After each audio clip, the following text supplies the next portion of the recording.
Most of the time, the loudest person in the room isn't the one with the real power. In fact, when volume goes up, it usually means control is going down. This is actually very normal psychology, and once you understand what's driving it, you start to notice it everywhere. In negotiations, in arguments, in difficult conversations, and more importantly, you catch yourself before you do it too. So, what's happening in that moment? Because there's a reason for this. It's all about stress response. It's our brain doing what it does under pressure.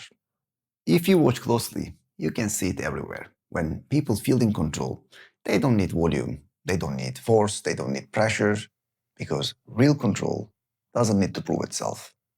But the moment that sense of control starts slipping away, the brain treats it like a threat. And it's not a logical reaction, it's an emotional one.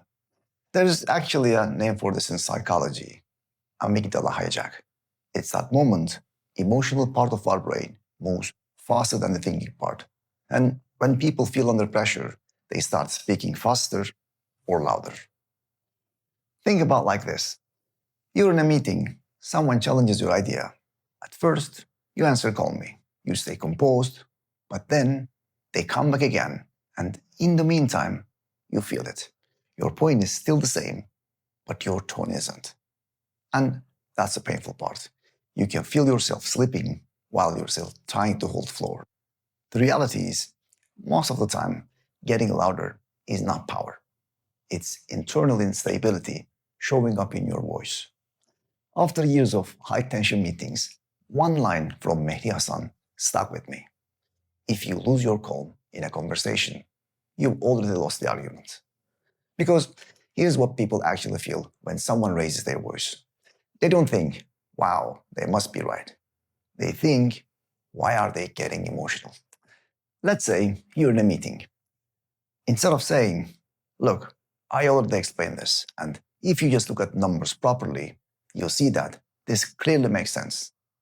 You say, let's look at numbers. That's it. Short, controlled, clear. And here's the part most people miss. This doesn't just change how others see you. It changes what happens inside you. When you slow down your voice, your brain starts to calm down too.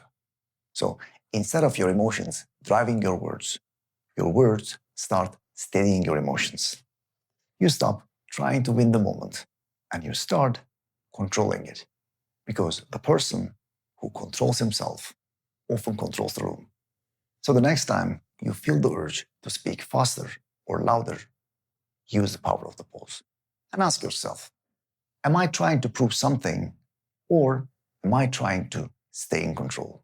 Because those are not the same thing.